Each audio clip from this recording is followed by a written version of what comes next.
load shedding, but thanks to our wonderful participants, we are here despite the load shedding. Yesterday, we talked a lot about Purim, and we spoke about some important lessons that we could all learn from Esther in the story of Purim. And today, I want to go into the Megillah and dissect some of the ideas and learn another very powerful and important lesson about being proudly Jewish, despite the anti-Semitism, despite the hate. And let's look into the story of the Megillah. So as soon as our text gets on here, we're going to look now at the text. There we are. Just a second, ladies and gents. As long as you could all see, I hope the texts are big enough. Spend some time to try to get it right. And we know that Haman, who was, let's just quickly recap, he became the viceroy, the prime minister of Persia. How did he get into that position? Oh, very cleverly, he was the one who recommended to Ahasuerus to do away with his wife Vashti for her refusal in attending and participating in the party in her birthday suit. So Haman is promoted now to viceroy, prime minister. He's second in command of the vast and powerful Persian Empire. And of course, next week on Purim, we'll be celebrating his defeat, that he was eliminated from that position.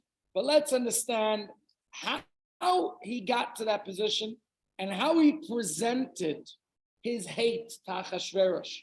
Remember, he played on Ahasuerus' paranoia. Ahasuerus is paranoid that somebody's trying to usurp his position. So Haman, who hates the Jews, and particularly this one man, Mordechai, who refuses to bow to him. So let's see how he persuades Ahasuerus to embrace his plan of genocide. Let's read it here. It's from the Megillah itself. Vayomer Haman lamelech Ahasuerus.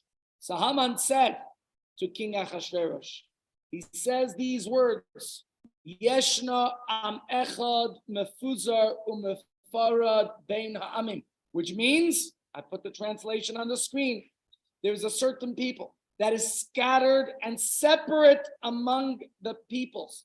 Now, by the way, there could be dual meanings to this.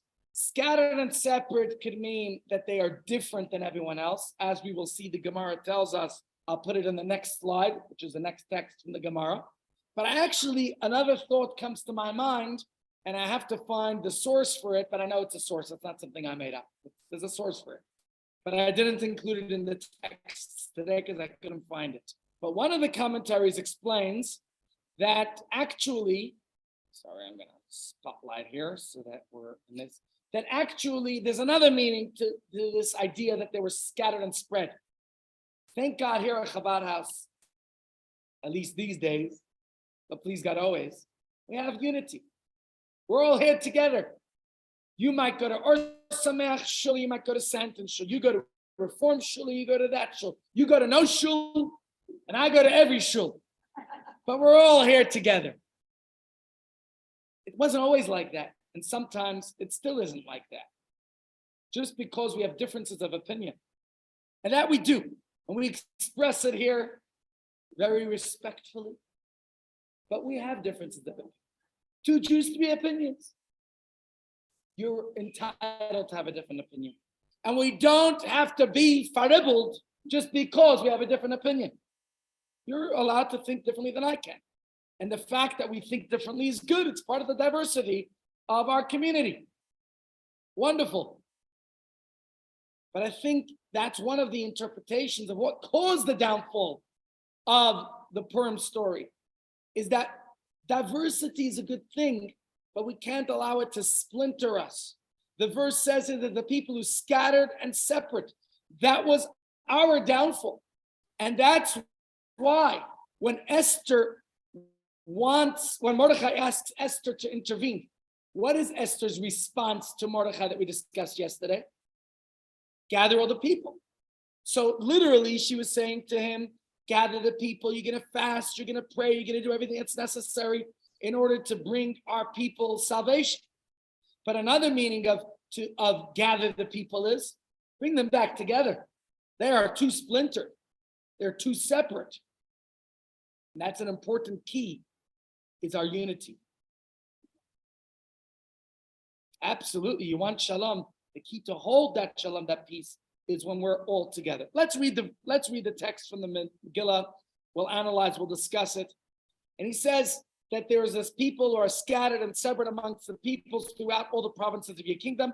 V'dasehem shonais mikalam. Their laws are different from the rest of the people, right?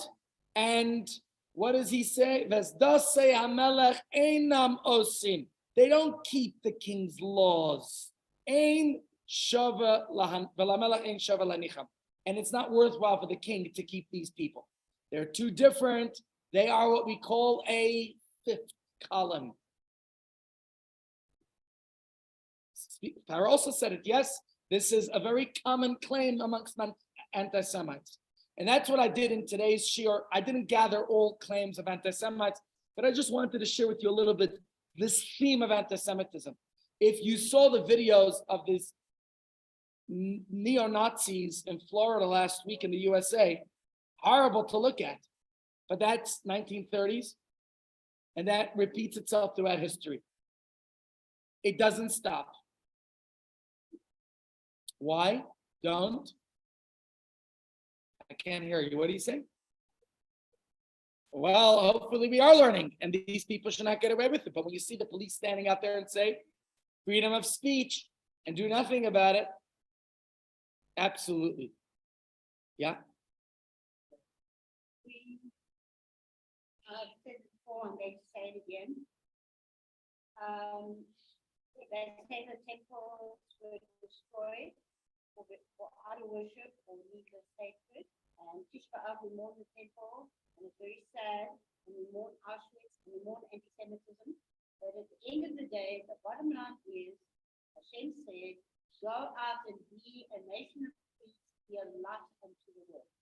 So if we're not in the world, or be a light. Yeah. So the answer to anti-Semitism, work harder at being a light to the world and show the world what benefits we can give. And please, God, they'll stop hating us.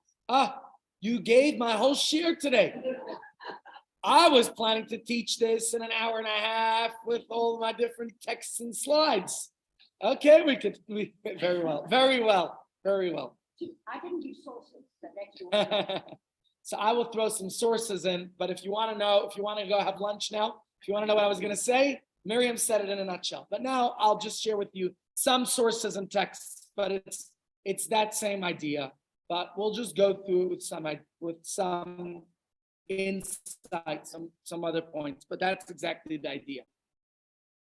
Let's just look at it in the Megillah. What is Haman's claim? By analyzing it, we can learn a little bit of the nature. If it pleases the king, Yikasev la'abdam, let the king endorse their annihilation. Let it be written to destroy them, is what we wrote in the text. There's different ways to translate it. And now, so far, how is he persuading the king? He says rationally, it doesn't make sense for you to keep these people. They are different. They're a fifth column. They're a problem. You'll see in a moment how the Gemara elaborates on these points. But now he also incentivizes it for the king. He says, Your Honor, if you're worried about the lost tax revenue, don't worry. He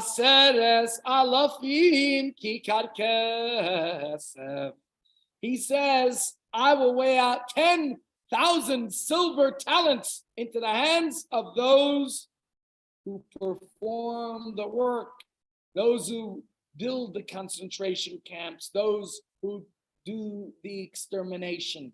We'll pay them. You don't have to worry about the lost taxes. I'll place it in the king's treasuries. So he talks to the king from two angles, two perspectives, right? Haman's argument, very straightforward and clear. Jews are different. They are alien. They are outsiders. They're an obstruction to a normal society. They don't fit into the rest of the human family. They have their own faith, their own laws, and perhaps they feel superior, better than everyone else. They're a nuisance, a threat, a growth, a parasite in an otherwise ostensibly harmonious and integrated society. Let's get rid of them. That's what he says. The Gemara gives us a little bit more detail. Let me just paste it here. What the Gemara says. Let's see if there we go, text 2. Can everybody see it? Now you can? For some reason, it's not on my Zoom yet, so I'm still stuck in text 1.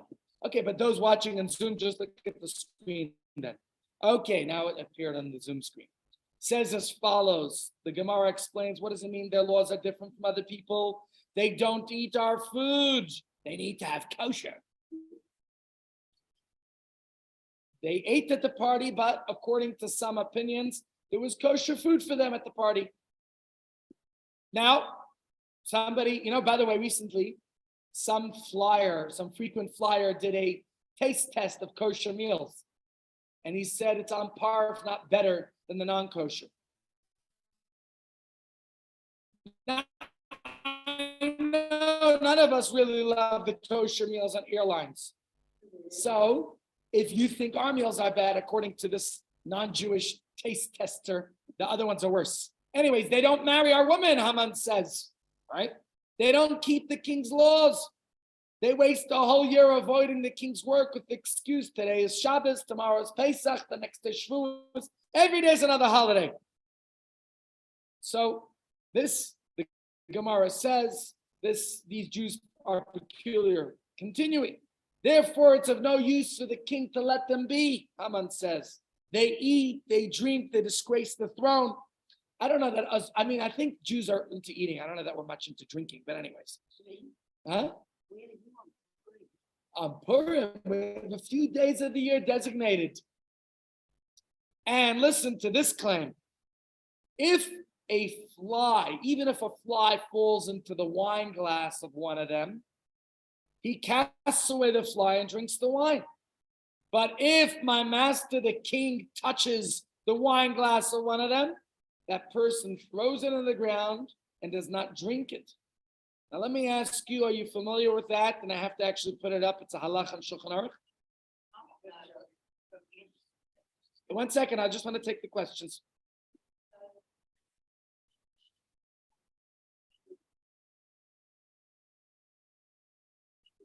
Well, he's still trying to portray us. You see, what anyone who likes to make someone else sound bad, they'll cherry pick. They'll cherry pick points out of context. And the truth is, even in context, it might sound a little bit strange because here's the law. I just posted it on the screen. It's forbidden to derive benefit from the wine of idol worshippers.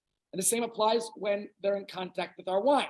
Now, the halacha is that if we suspect somebody of being an idol worshiper, the truth is our sages, the rabbis have made all non-Jewish wine outlawed because you don't know the difference between which wines were used for idolatrous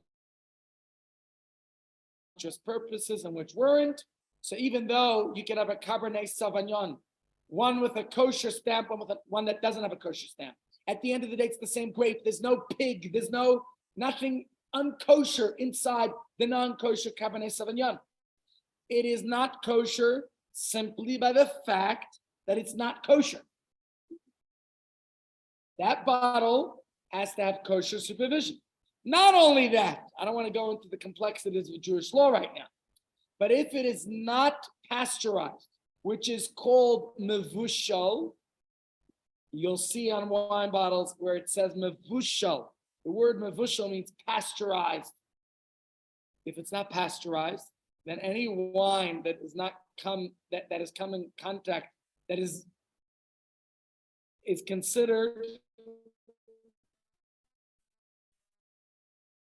to be non-kosher, and you can only have it, not only from non-Jews, even from a Jewish person who is not Shomrei Shabbos, we cannot make kiddush on that wine. Again, I'm not going to go into the complexities of the laws, but there are the laws are laws. Yeah. Yes, if it's mavishal, anyone can touch it. Yes. I'm not minding. It's relevant to the point. I think we should just be a little bit more tolerant. Yes. No, this. No, it's the Gemara. That previous one was the Gemara. Let me put it back here for you. I put the sources on the side. It's from Tractate Megillah 13b. Okay, so the Gemara tells us that the Gemara is just explaining this point. I just wanted to share it with you. Okay, but this is the halacha. The halacha is basically that you know, about wine. Now, what if there's a fly in the wine? Take the fly out and you can drink the wine. The fly is not kosher, the wine is. But if King Achashverosh touches the wine, it's not kosher. Basically, he cherry-picked some Jewish laws, real Jewish laws, so it looks very authentic. And he's arguing that, they think they're better than us, right? They're always going to be different. Do we want this fifth column in our midst? That is Haman's argument. He's saying, look, I got you a little fly in the wine. He's saying these people are different than the rest of us, and it's of no use to keep them. That is Haman's argument. Now, of course, Haman's not the only one to present such arguments. Throughout history, what did the Nazi playbook say? The same thing. They are different than us. And many, many times, the text that we put up here is from Philostratus. How do you pronounce it? Philostratus, one of a famous philosopher, 3rd century teacher, preacher, philosopher from Athens and Rome. And he summarized the pagan world's perception of the Jews. Let's read the text inside. Philostratus of Apollonius. He says, the Jews have long been in revolt, not only against the Romans, but against humanity, and a race that has made its own life apart and irreconcilable, that cannot share with the rest of mankind in the pleasures of the table, nor join in the libations or prayers or sacrifices, are separated from themselves by a greater, pardon?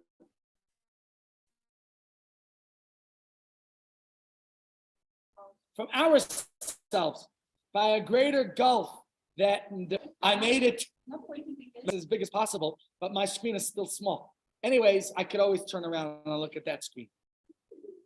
But his point is, and they separate the greater gulf that divides us from Surah or Bastra of more distant Indies. The point is, same argument, in one form or another, basically, throughout history, you get the same arguments over and over, how the Jews are different, okay? That's the point. Jews are different. Here's another one. I don't know why I didn't include it in the text, but let me read it to you. This one's from Tacitus. Tacitus says, the Jews regard as profane all that we hold as sacred. On the other hand, they permit all that which we abhor. Toward every other people, they feel only hate and enmity. They sit apart at meals, they sleep apart, and although as a race they are prone to lust, they abstain from intercourse with our women. Pardon? Very sweet. So again, you have here another, here's one more. The Jews regard it as a crime to kill a newborn infant. Yes, Jewish law says that infanticide is murder. Murder. The Romans and the Greeks before them, they killed mentally and physically handicapped infants. Think about in our time. In the 1940s, the Paralympics were invented by who? A Jew. What was his name? It's a movie created about him. It's called The Best of Men. Anyone seen it? It's a great movie. His name was, it just skips my mind. He was a German Jew who escaped Nazi and moved to England, and he was in Manchester where he started the Paralympics. Gottman, I think. Anyone? Anyways, the point is, while we cherish life and give a chance, even, God forbid, those who are born with handicaps, to the Romans, to the Greeks, infanticide was common. They killed their own children if they weren't a perfect human specimen. So they thought that it was pointless, it was unaesthetic to have a child. I mean, just think of that. If I was around back then, a pusta body like this, they would have annihilated. There you go. All right, back to the Purim story. Haman, who is the viceroy, the prime minister of Persia, of the Persian Empire, as we saw in the previous text, he presents an argument to persuade King Ahasuerus. And guess what? King Ahasuerus is convinced, and a decree is issued from the Persian throne, as we discussed in greater detail yesterday's year. What was the decree? Every single Jewish man, woman, and child living under the Persian dominance would be exterminated on the 13th day of Adar. And then we see this turn of events, this delightful turn of events, how the first lady, Jewish Queen Esther, at the behest of her cousin or her uncle Mordechai,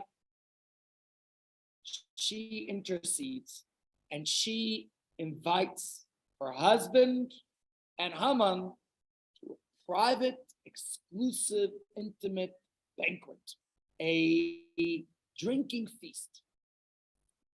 And as we recall, Esther, all the thousands of young women who were brought from across the entire empire as potential candidates for queen, it was Esther who found favor in the eyes of the king.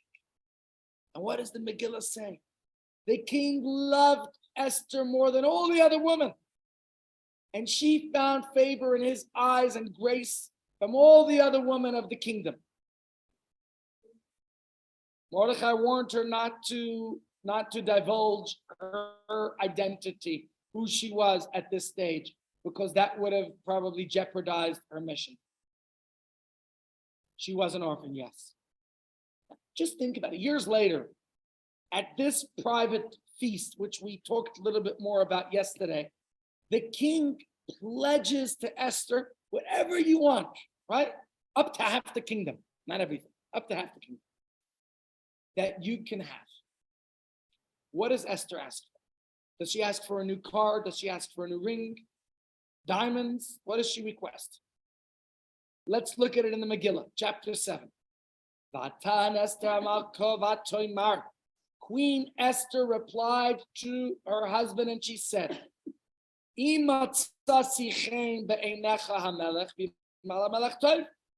by the way, I skipped the text because this text is the second part. But we discussed this yesterday. Remember, she's not just a pretty face. First, do one party and got this curious, what would you call him? What would I call Ahasuerus? She was very paranoid. She got a paranoid husband, very curious what's going on. He couldn't even sleep that night.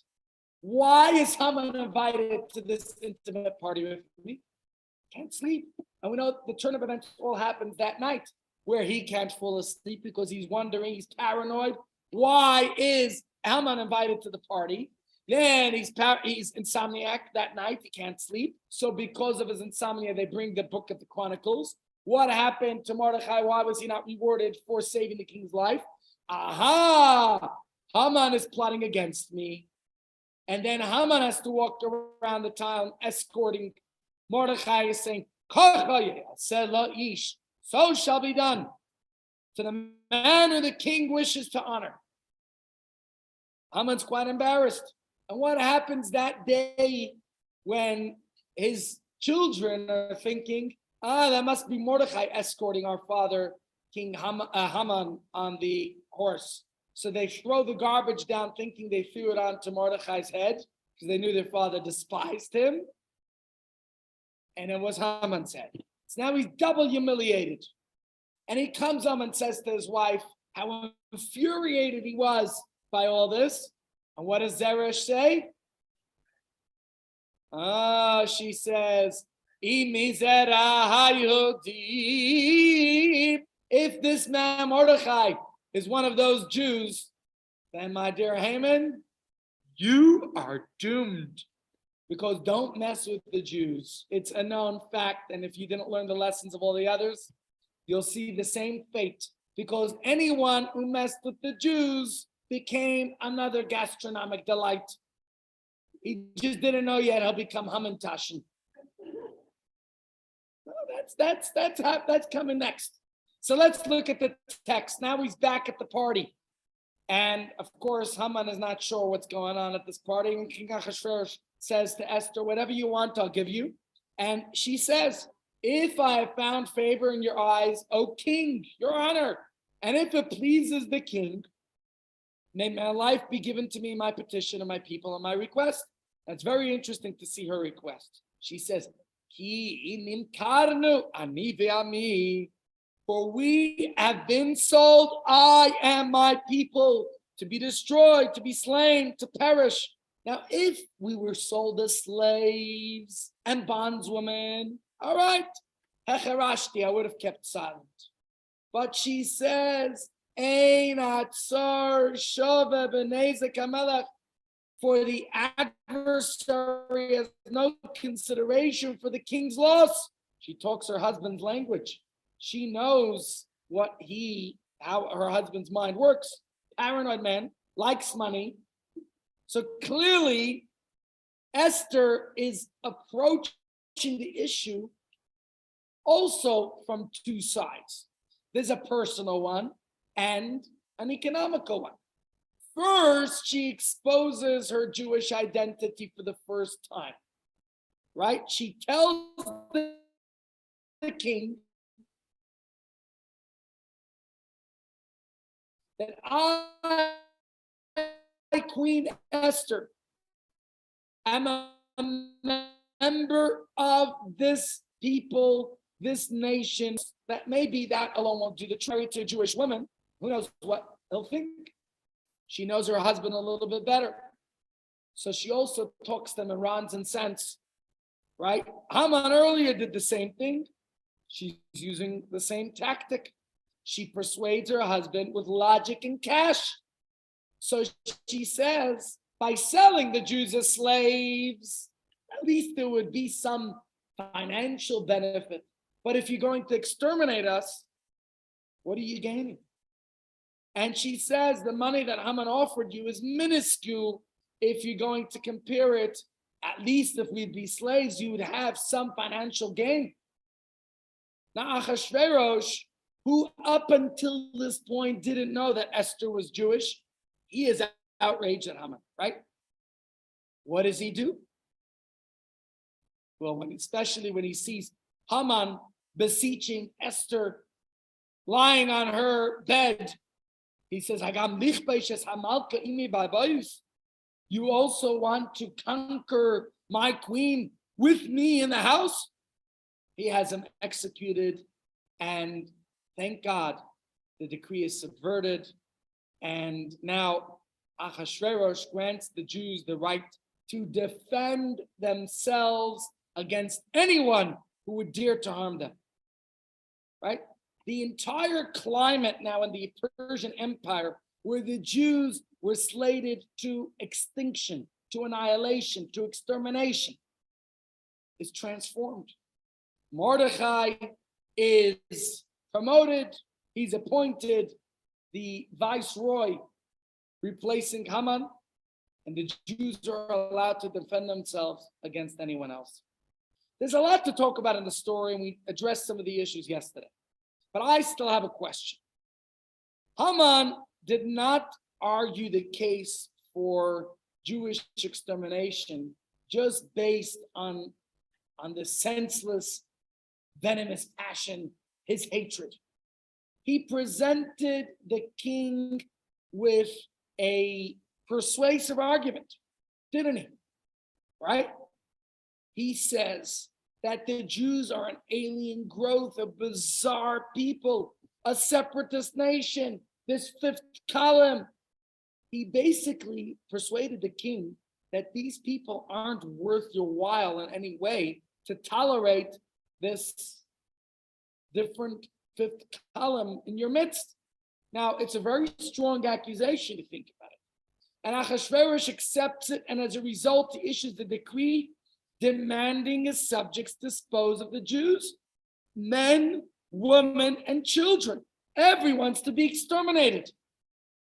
But if you go back to Esther's argument here, and we pick it back up, do we even see one word of Esther addressing the argument, the words of Haman?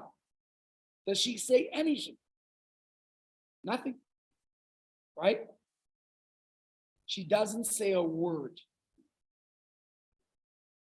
Yeah, but she talks about saving her own life. She talks about the financial benefit, but she doesn't address the actual arguments, the points. Haman presents a very compelling argument, Achashverosh, why the separatist people who are different than everyone else should be annihilated. But when we look at how Esther responds, we don't find her contending with any one of those claims of Haman. No, but there's nothing here. Yeah, but what about the actual issues that Haman presents? Haman says there are different people. They eat different food. They don't marry our women. They won't drink your wine. Why won't Esther address those issues? Why does she seem to just be talking about that it's not worthwhile, the economics of it? You got it? So what about answering Haman's arguments? That's my question. So let's see how much time we have to address this. We have a few interesting texts. I have a little bit of a story here that I was going to talk about, but let's see where we go. Before we examine Esther's response, what I want to do, or rather lack thereof, let's see how another case, and the reason I'm mentioning this not because of me, but because the Rebbe talks about it in one of his talks. So I said, let's include that in our presentation. And this goes back to a time, we'll go back in time to the drama of Louis IX, the court of Louis IX, who was the king of France. And this is in the 13th century, the year 1240. Nicholas Dunnan of La Rochelle. Anyone heard of him? He was an apostate Jew who converted to Christianity in the early 13th century Paris. And as a result, he was excommunicated by the ghetto, he was excommunicated from the ghetto by the rabbi of Paris, known as Rabbi Yechiel of Paris. Heard of him? Well, he was a great rabbi there. He made a cherem, an excommunication against this Nicholas Dunnan of La Rochelle. After living in excommunication for 10 years, those still clinging to his Judaism, basically vacillating between Judaism and Christianity, he was baptized into the Roman Catholic Church, and he joined the Franciscan order. Now, Dunnan's first act of retaliation for his excommunication was to stir up bands of crusaders to perpetrate crusades, massacres of the Jews in many communities in Europe, unless the Jews would accept baptism. And many were forced to do so. If you think about the number of Jews throughout history, how many more Jews we'd even have today, if not for these pogroms and crusades or inquisitions and so many other cases. Maybe that was the big difference between Nazism and the others. The Nazis didn't give Jews an alternative. Pardon? They did at the beginning? Oh, leave, right. But otherwise, the Spanish said, leave our country or convert to Christianity. If you don't leave and don't convert, we'll kill you. The Crusaders did a similar thing. The Nazis said, leave or we kill you. And then they didn't let them leave.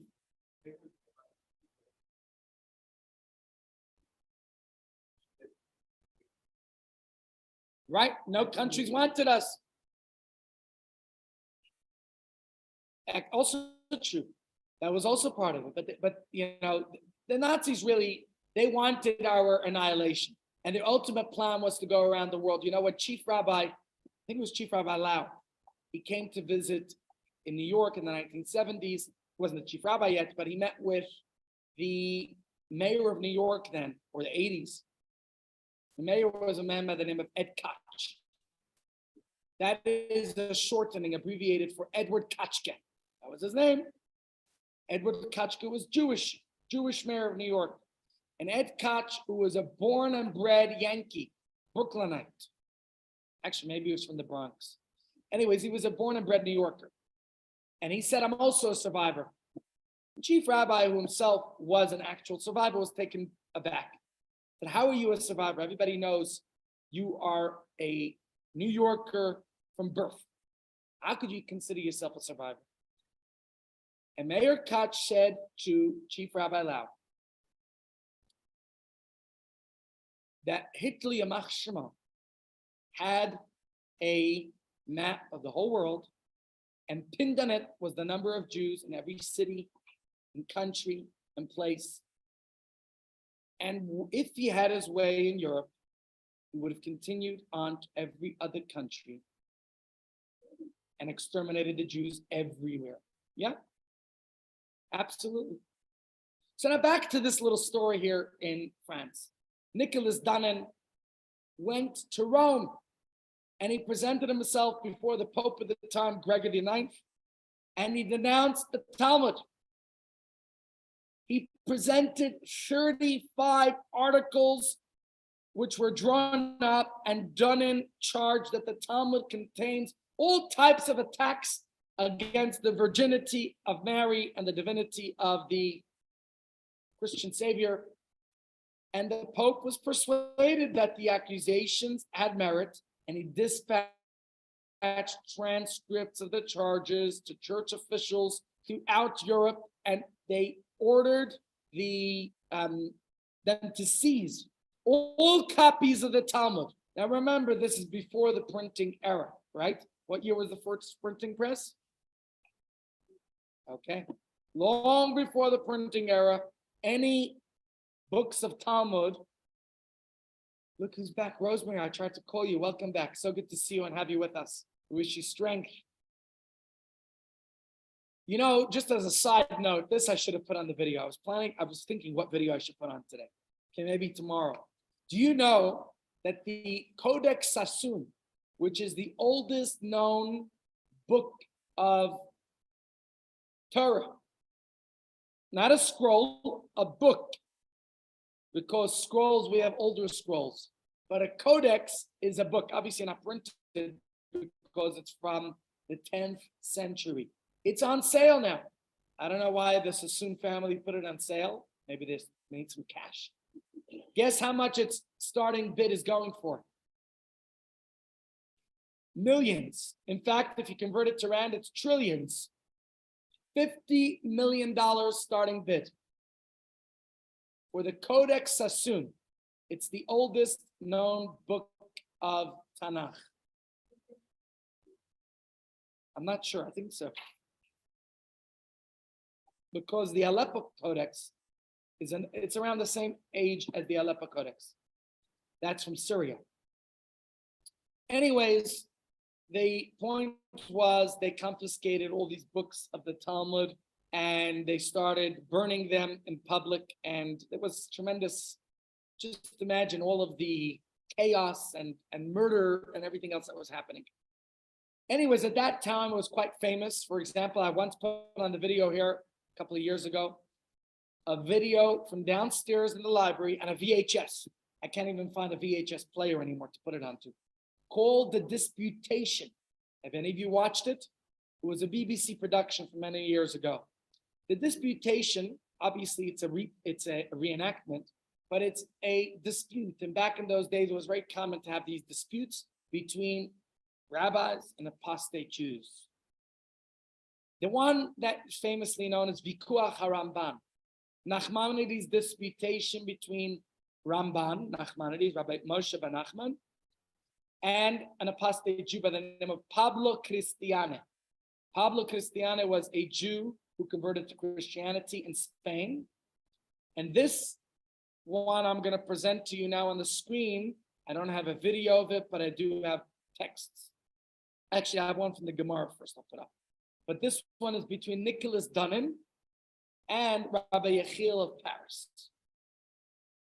And although those disputants, oftentimes the rabbis defended Judaism properly. In fact, in the Vikuach HaRamban, Nachmanides defended Judaism, that he was exiled as a result. He had to leave Spain. But still, it didn't matter the outcome of the debate. It was ignored. And many decrees were issued. And wagon loads of Talmuds, just think about, these were handwritten manuscripts, were publicly set ablaze in Paris and many other places. I was at Brandenburg Gate on Hanukkah in 2011. And what amazed me is that in the 1930s, they were publicly burning, they had public burnings of Jewish books at the Brandenburg Gate. And yet when I was there, not when they were burning books, but when they lit up, not books, but lit up a menorah. Quite a different scene to behold. I was there at the Brandenburg Gate in Berlin, Germany. I was there in 2011 and to sing in concerts. The point I'm making is that a very different scene. Anyways, one of the critical texts that Nicholas Dunnan cited as evidence for the Talmudic derision of non-Jews is something the Gemara says that I want to put on the screen for you. Let's just get it on the screen, give it a second. If my computer will comply, doesn't seem to want to move. Come on, there we go.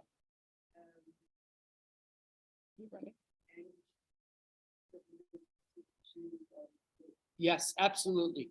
As Moshe Rabbeinu saw it in Egypt with Dasan and Aviram, notorious troublemakers, when you have an external enemy, you can identify them. But when we have enemies within, I find today that those Jews who stand up against Israel cause a lot more trouble than anyone else. All right, let's look at this. The Gemara says, Rabbi Yeshimon Bar Yochai taught, HaKosher shebegayim b'shas mechama arayik. Even the best ones of them during war should be killed. Gentiles. Now, look at that. Look at that. What a bombshell this apostate Jew, Nicholas Dunnan, was able to present. Yeah? He found something pretty compelling to hate Jews because Jews hate them. Look at this. In our Talmud, it says to kill Gentiles, the best of them. Pardon? Rabbi Shimon Bar Yochai, look at him. We revere him. We have a whole holiday called Lag BaOmer to celebrate his life. We celebrate this man who says to kill the best of the Gentiles. What a statement. Seems irrefutable. How do you think Rabbi Yechiel of Paris refuted this, responded, defended this statement? Now, the first thing you have to do, like I said before, it's very easy to cherry pick texts, right?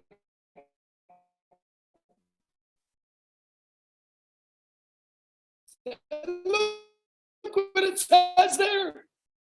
But remember, it has context of this discussion. What was it? In war, exactly. Guess what the Talmud says as well. And he puts it here. You could even kill a Jew in a time of war if a Jew is coming out to kill you, right? It's a law in the Torah, habala hargecha. If anyone is coming to kill you, regardless of their ethnicity of who they are, why is my text not appearing? Hashkem v'hargo. You stand up and kill them. So what does that tell us? First of all, he's telling us here that there's two types of goyim in general. And goy is not a derogatory term. It's referring to any nation. So he points out, if you look at the words here, what the Gemara is telling us, number one, is during war. Right? During war, it's an important detail. Because while it looks like a hateful comment to say that we could kill a goy, you need the Goyim Defense League. Hold on a second. We're talking about somebody who comes to attack you, you defend yourself, okay?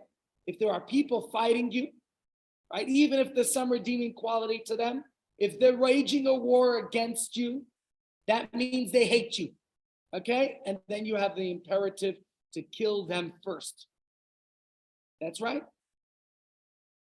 And actually, if you want to put it in context, Rabbi Shimon Bar Yochai in the original text here was actually talking about the Egyptians who were pursuing the Jews. I won't read it, but if you want, you can read it yourself. And the Medrash is bothered by the question of where the Jews got horses to pull their armed chariots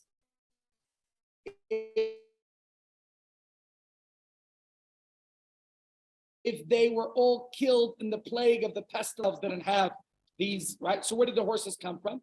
The Medrash concludes, as you can read in the text here, that they must have been provided by those Egyptians who feared the word of God and therefore heeded Moshe's warnings. And these believing individuals brought their animals indoors ahead of the plagues of pestilence and hail in Egypt. And therefore their horses were spared. They had their horses. And guess what? Even those so-called God-fearing Egyptians in Egypt, they joined in the chase after the Jews. Remember, 7 days later, the Jews were being pursued. The Egyptians said, where's our labor force? Where are our slaves? So Rabbi Shimon Bar Yochai says, even those good ones were rotten. Okay? And they should have been, you have a chance to kill them, you do so. So let me show you, as Rabbi Yechiel of Paris puts it here. He says, when Rabbi Shimon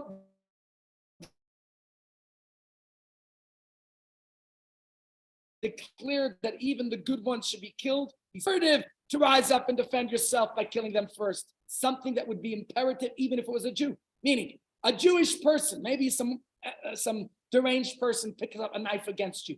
They're Jewish. Do you have a right to defend yourself against this deranged Jew? Pardon?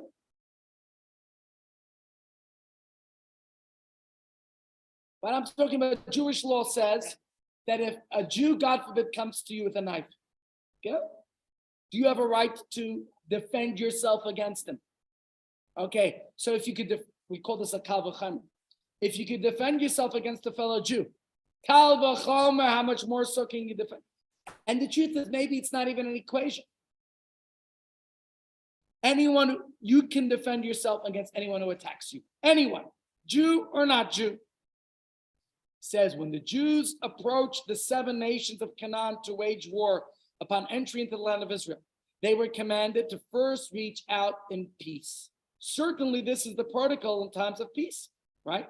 Indeed, we consider it patently forbidden to harm both financially and personally, even a hair's breadth of the nations among whom we dwell, and to protect us.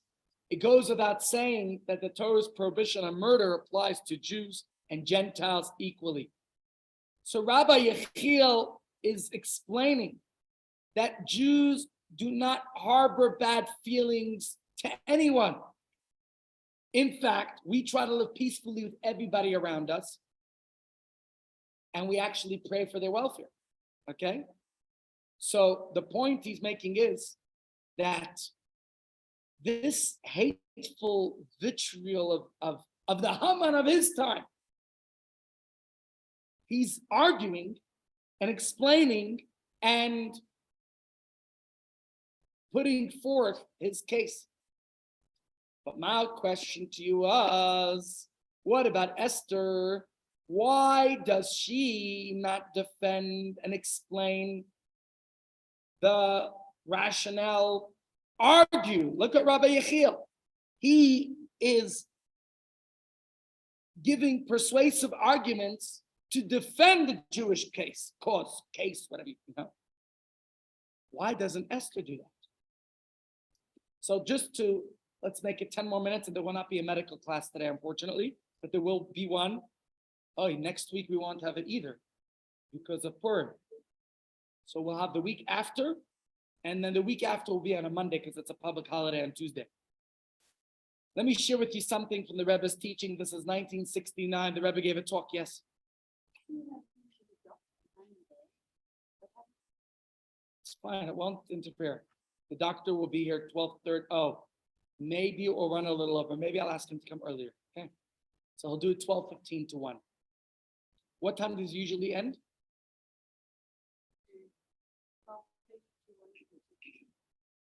Okay, I'll ask him to come a little earlier that day. All right. So here's the Rebbe's response to this, as the Rebbe spoke about this idea, and he spoke in a very beautiful way. Let me share with you what the Rebbe said. And he said, take a look at this whole Purim story and look at Haman's argument. And yet Esther doesn't seem to be addressing, unlike Rabbi Yechiel of Paris, who addresses the arguments. Esther doesn't do that. And therefore, the Rebbe explained some questions are resolved with answers, but some arguments are refuted. Some arguments, obviously, with counter arguments, but there are certain things that it's not about a debate or a dialogue to disprove them. Reality itself does the job. When reality is exposed, then those arguments dissolve into nothingness. Haman's allegations fall into that category. Esther responded to Haman's arguments not by arguing the details, because they weren't worth arguing. But how did she argue them? By her mere presence. The moment she identified herself as a member of the Jewish people, as a product of the Jewish faith, then guess what? Haman's entire thesis vanished. It was gone. Achashverosh knew Esther intimately. She was his wife. He sensed her soul. He touched her grace. He cherished her personally. If he cherished her personality and personally knew her and wanted her and loved her and adored her glow and her charm and her personality, then he would want to keep her because he knew who she truly was. And therefore, look at these words of the Megillah. Vatilakach Esther lamelech Achashverosh. The Megillah explains at the very beginning of this beauty pageant how Esther was taken to King Achashverosh to his royal house in the 10th month, which is the month of Tevis, in the 7th year of his reign. And what does it say? That the king loved Esther for more than all the other women.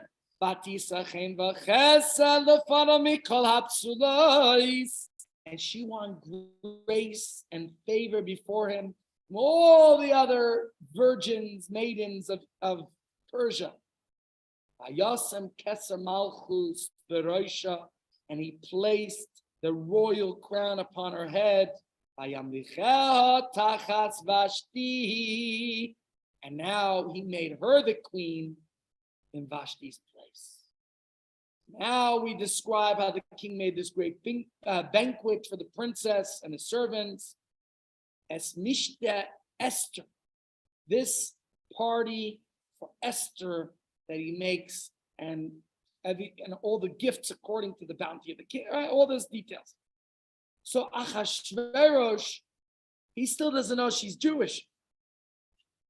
That she is a daughter of the Jewish people and a product of the Jewish faith. So now that Esther told him, Achashverosh, my good man, you know me, the woman who you love more than anyone else, right? Well, guess what? I am from that nation, from those people who this scoundrel Haman suggests hate you, are rebelling against you, the fifth column. I'm one of those hateful, dissident Jews who are plotting to harm you, to undermine your empire. How preposterous. And when Achashverosh suddenly realizes and discovers that she was actually a proud member of the Jewish people, an adherent to the Jewish faith, he realized the falsehood of Haman's arguments. And how was this? Not through Esther's explaining and rationalizing. It wasn't through a dialogue, through a debate, but through Esther's living presence. Esther's day-to-day life demonstrated louder than any other argument can ever achieve the absurdity of Haman's arguments that the Jews threaten society. It was patently clear. So when the king looks at Esther and he sees and senses her refinement and her inner beauty, he understood that this alienation that Haman was persuading him to kill was not exactly who Haman portrayed them, painted them to be. They may be very different, but is different bad? Each one of us marched to our own tune. Each one of us is created original. We're all distinct and unique. So yes, we may be different, but that otherness has the power to inspire everybody to live and love deeper, to be a light on the nations, like you said. So when he discovers this, when he realizes this, it clicked. He got it. The last thing he needed to worry about was the Jewish people, their faith. If anything, they would prove to be the greatest blessing to his empire. And that's why the decree was now annulled. Let's look at one or two more texts before we conclude. And this, the Rebbe explains. You could read his explanation at your leisure. Let me read it quickly. To refute Haman's argument, Esther didn't need to do anything more than demonstrate that the claim it is not worthwhile for the king to maintain them is not true. Esther indeed proved that this was the case. The Jews may be dispersed throughout the nations and keep their own laws, but you, Achashverosh, can see for yourself that the claim it's not worthwhile for the king to maintain them, that's not true. Haman claimed that it isn't worth the king's while to maintain them. And Esther answered, you should know that this is the nation that I come from. And who was Esther? Esther was the one where the king found favor from all the other women of the land. So Esther told Achashverosh, I don't need to engage in lengthy discussions with you. Yes, we are a nation that's dispersed across the land with a different culture and laws. It's all true, but this is my nation. I also conduct myself this way. I am a member. You thought I was just a vegan. Kosher. Right? You know that you chose me from all the other women of the land, from 127 countries. Surely this demonstrates that the entire claim is preposterous. Achashverosh had no hesitations. He knew of Esther's qualities and her unique habits in the palace. And it's just that before her confession, he didn't know that this is the way Jews behave. The Nazis painted caricatures of the Jews. They painted I was once in Holland. I was outside the Spanish-Portuguese synagogue. This is 1990s. I came outside with my friend, and there's this tall Dutchman, old guy in his 80s. He was in his 80s in the 90s, in the 1990s. Where was he in the 1940s? Probably a man in his 30s. And in fact, he told me he was a diplomat. And he explained to me that during the war, when I don't remember everything he said. I asked him a simple question. What did you do to save Jews? He said to me, absolutely nothing. Why would I want to save a strange, weird people? And he started going on and describing Jews in all types of peculiar, strange ways. The irony of this is, here I am standing in front of him. I said, you, is that what you think of me? He goes, why, are you a Jew? I said, Yee-boo. He goes, oh, I'm sorry. You're different than them. I asked him, how many Jews do you know? It's unbelievable what the PR, what do you call it? all that propaganda. What does Achashverosh know? He doesn't know what a Jew. So, oh my goodness, I live with a Jew. Wait, but Jews aren't so bad. We'll cut the chase here. I think there's powerful lessons for us to learn from this. Sometimes we might think that if we hide ourselves, this guy is standing in front of me, doesn't even have Jewish, I'm wearing a yarmulke. We just have to be proudly Jewish, right? With all the assimilation and trying to hide our identity and camouflage into society and all that, it never helped us. It never stopped anti-Semitism. Tradition tells us that the Jews of Shushan, the capital of the Persian Empire in the Purim story, they were quite assimilated. The Talmud says they participated in Achashverosh's party, as you pointed out. Okay, let's look here at the text. This is the Gemara. The Gemara says, why were the Jews of that generation set for extermination? And he said, because they partook of the feast of Achashverosh. The Jews made every effort to assimilate into Shushan's culture. They wanted to take part in the king's parties, to hang out with the cool kids, right? But that didn't deter the Persian Prime Minister Haman from believing, from including them in the plan. Did it help Jews in Germany who were assimilated? Didn't help them. Garnished, geholfen, you know what I'm saying? And this same pattern repeated itself throughout every milieu since. Never in history has assimilation solved the problems of Jew hatred. Never. Just think about it. The most notable and tragic example is 20th century Germany. Most German Jews were assimilated, and yet, as fully integrated as they were into German society, garnished geholfen. Didn't help them, right? Some of the great non-Jewish thinkers who, those sympathetic to Jews, as well as those who have those anti-Semitic sentiments, they saw in Jews and Judaism something different, bizarre, weird, extraordinary. I don't know what you want to call it. Tolstoy wrote in a letter, said the Jew is the religious source, spring, and fountain out of which all the rest of the people have drawn their beliefs and their religions. John Adams wrote that the Hebrews have done more to civilize men than any other nation. And Nietzsche, who believed that the Jews introduced to the world slave virtues like pity, the kind and helping hand, the warm heart, patience, industriousness, humility, friendliness, designated for the weak and envious. Hitler blamed the Jews for inventing the life-denying reality called conscience. I don't have to keep quoting all these ideas to you.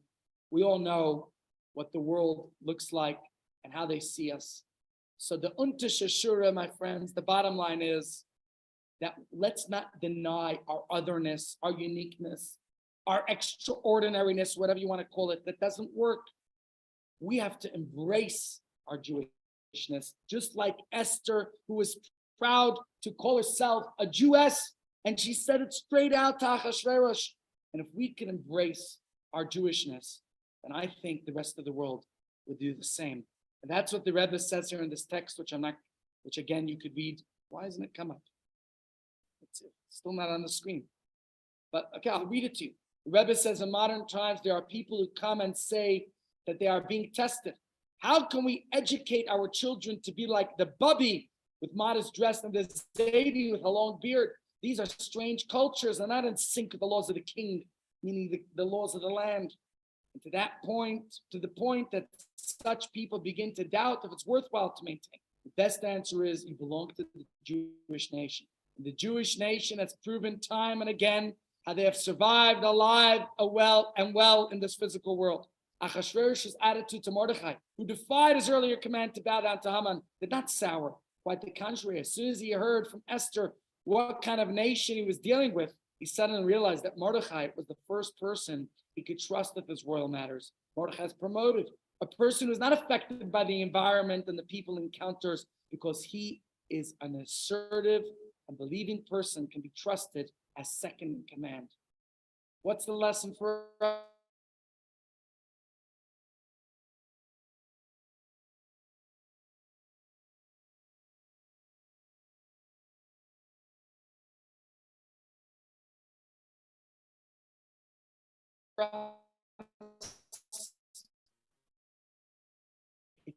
You want to be respected, but the more you chase them, the more you will not as a panderer. Today you are Shushan with a small village. The only way is by remaining steadfast in our different laws, which are not in line with the king's laws.